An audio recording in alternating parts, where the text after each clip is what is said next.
A viral star, Wes McCauley was destined to be an NHL referee, 2018.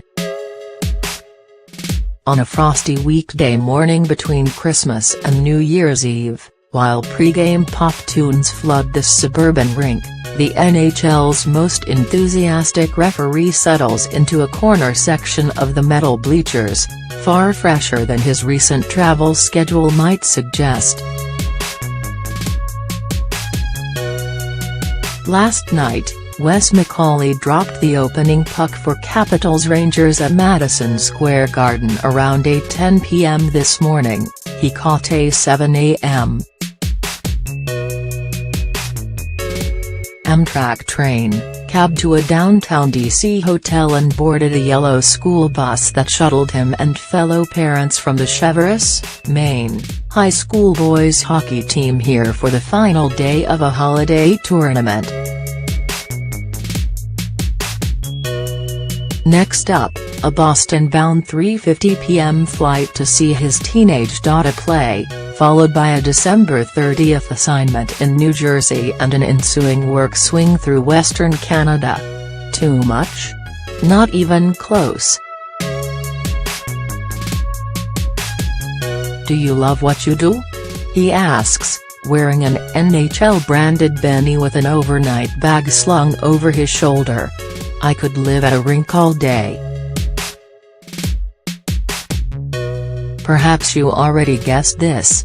After all, McCauley is probably the only official to ever inspire 4 different YouTube compilation videos highlighting his best calls, including 2 that presently boast more than 100,000 views apiece.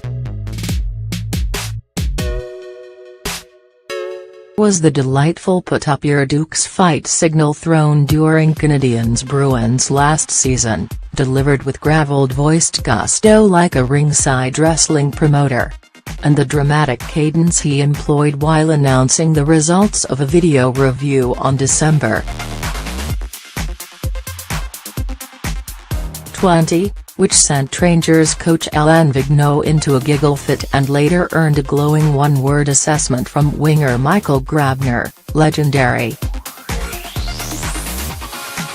At the family household in Portland, Maine, hometown of his wife Bethany, these moments were predictably met with eye rolls from their 3 children: Maggie, 10, Emma, 14, a freshman at Hubothus, and Riley, 17, a junior defenseman for the Stags. They think I'm crazy, the 46-year-old McCauley says with a laugh. They think I embarrass them sometimes. But one of their friends goes, "That's just your dad. That's how he always is." And who is Wes McCauley, exactly? One of the league's most respected officials, for starters, an annual fixture in player polls who has worked 5 straight Stanley Cup finals and should reach 900 career regular season games next month. He is also a former Division I defenseman with several minor league stops on his resume. A workout freak joins ex-pros around Portland for 6:30 a.m. skates, a father who literally takes planes, trains and automobiles on off days for his kids. His trademark zest is no secret, either. Fellow officials often rip him about how loudly he yells into their wireless mix. But at the essence of every viral call are traits explaining how McCauley reached the peak of his profession: command, prudence, empathy, humility and, yes, humor. He might be the only guy who can do that stuff, linesman Steve Barton says, because of all the success he's had as an official. Who is Wes McCauley? Maybe there is an even shorter answer. It's just like folks around hockey tell him at every turn, "You remind me so much of your dad." The signing ceremony took place outside Toronto, at an office building near the airport. This was April 1989, a few months before Wes began his freshman season at Michigan State. Ordinarily the NHL wouldn't bother with Division I letters of intent, let alone host outgoing high school students at its headquarters. Then again, not everyone was raised by the director of officiating. Few kids fantasize about wearing stripes and blowing whistles, but in hindsight it's hard to imagine Wes taking any other path. Across a career that spanned a decade on the ice and 8 more years as an executive, the transition was hastened after a fan sucker punched him at a bar, causing an eye injury. John McCauley never separated work and family. He brought Wes and younger brother Blaine everywhere, skates and sticks in tow, leaving them to play while he held meetings at rinks around the league: Toronto, Buffalo, Boston, Philadelphia, Montreal and an effective babysitting method, sure? And whether intentionally or not, the elder McCauley was also giving his sons an intimate look at his line of work. "I watched the way Dad handled people," Wes says. "That was his strength. I've been standing beside him when irate general managers are losing their mind about what they felt was an injustice against their team. I'm thinking to myself, as a kid, this guy's crazy. Then I'd watch Dad bring them right down. Looking back, I think he used us to get out of situations. He'd go, 'I've got the kids here.' Sometimes you wonder, was this his way of diffusing things? Was there a method to his madness? One incident sticks out most. When the regular crew refused to work Game 4 of the 1988 Eastern Conference Finals, furious over a court ruling that allowed Devils assistant Jim Schoenfeld to return behind the bench following a vulgar tirade toward referee Don Koharski, it was John McCauley who rallied several off-ice officials into emergency duty.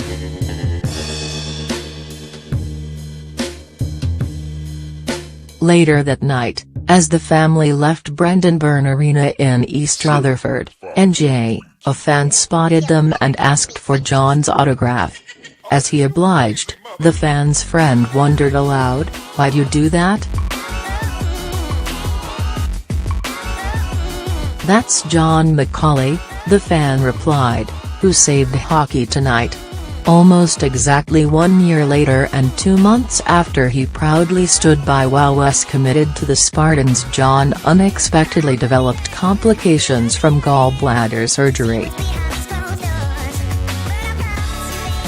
On June 2, 1989, the family was getting ready to leave for the AHL meetings in Hilton Head, SC, when he was rushed back to the hospital for another operation. "Everything seemed to be okay," Wes says. "Mom, Irene, sent my brother, me and my sister, Bridget, home. A few hours later, she called and told us that we needed to get back. When we got there, he had passed on." The funeral, held at Holy Cross Parish in their hometown of Georgetown, Ontario, was packed with hockey luminaries paying their regards to a highly regarded man, among them Bobby Clarke, Ron MacLean, the entire Michigan State men's hockey staff and Don Cherry, who later devoted an entire Coach's Corner segment to honoring John McCauley's life.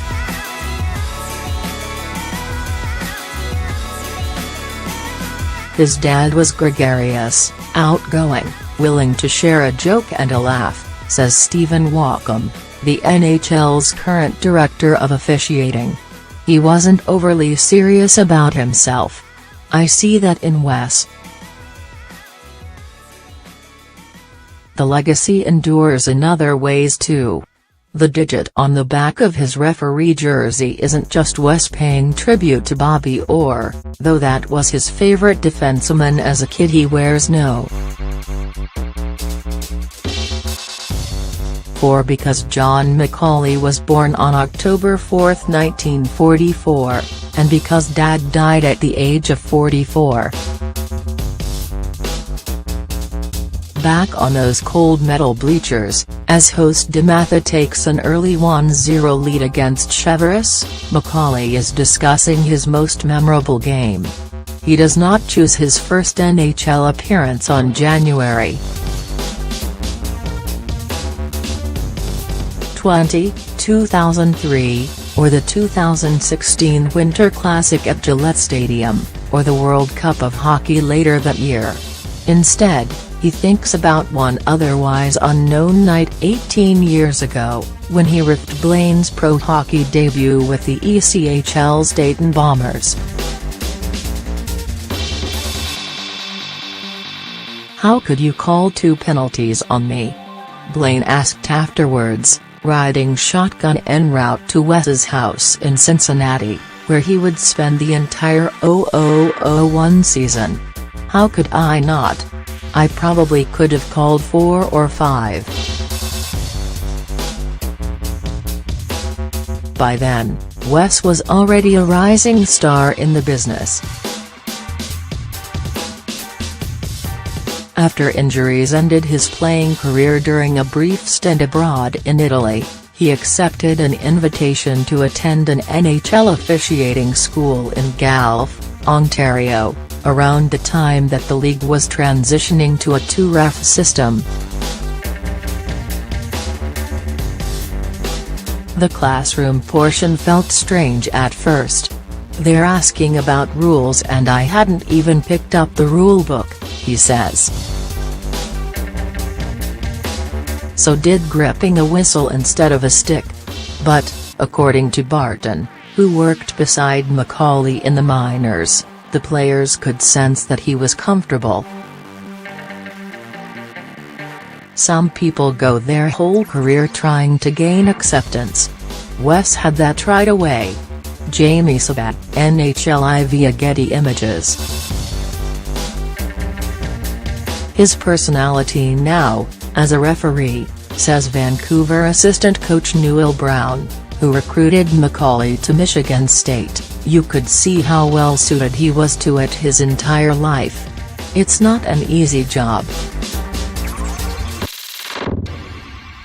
But I'd say that Wes makes it look pretty easy."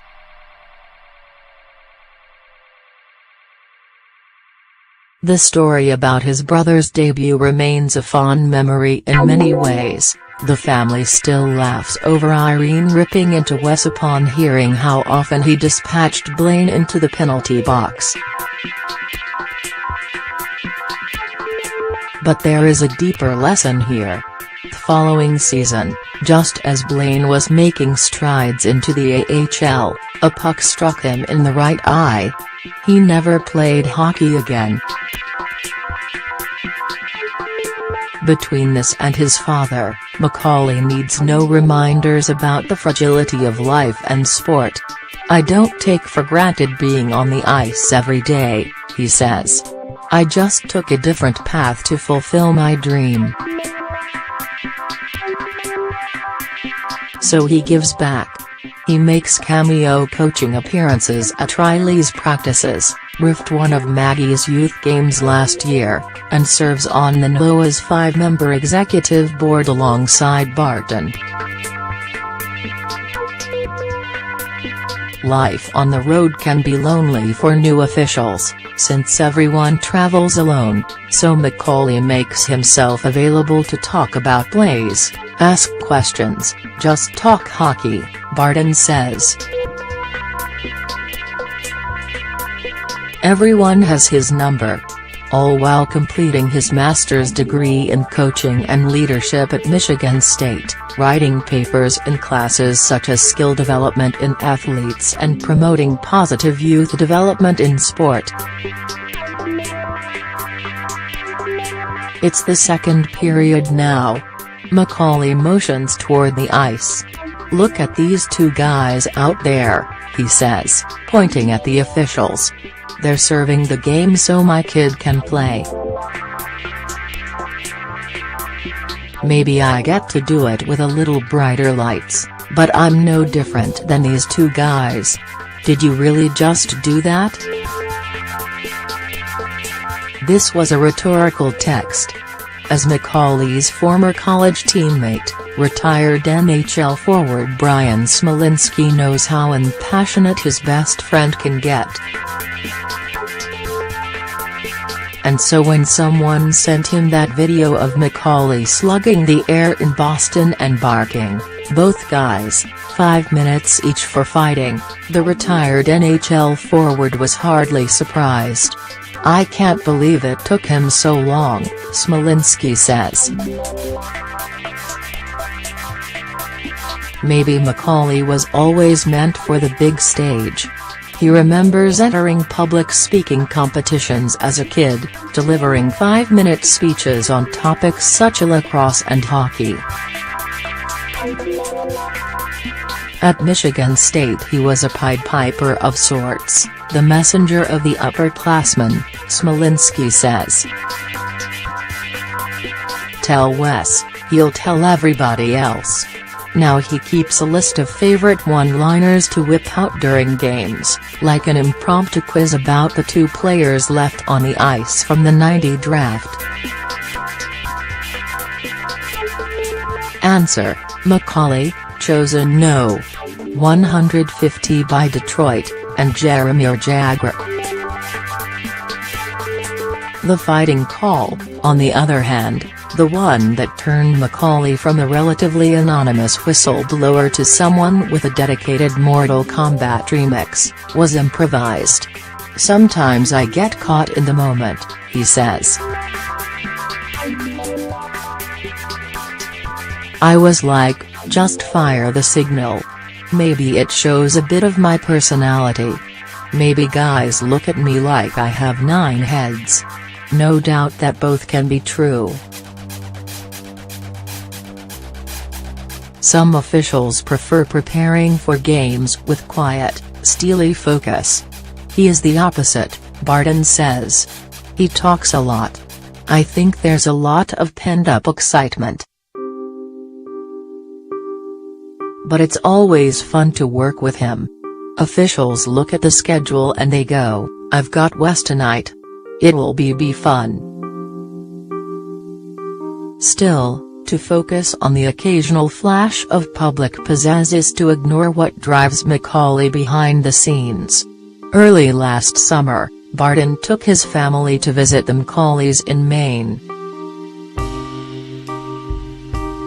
One morning, he asked Wes to work out. They awoke at 6 a.m., drove to a local gym and plowed through an 80-minute CrossFit workout. "I pride myself on being a big fitness guy," Barton says. "I said, what are you doing, man? You just finished 3.5 weeks ago. You've done 5 Stanley Cups in a row." 5? He recalls McCauley replying. As the horn sounds on a 2-0 Chevrolet defeat, the future is far from his mind.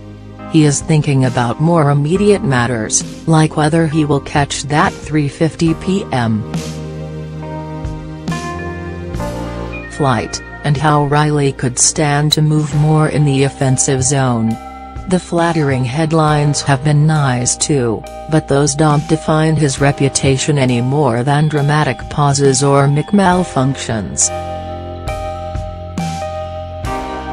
Stepping down from the stands, wandering into the lobby to find his family, McCauley smiles. "I guess no hiding these days, eh?"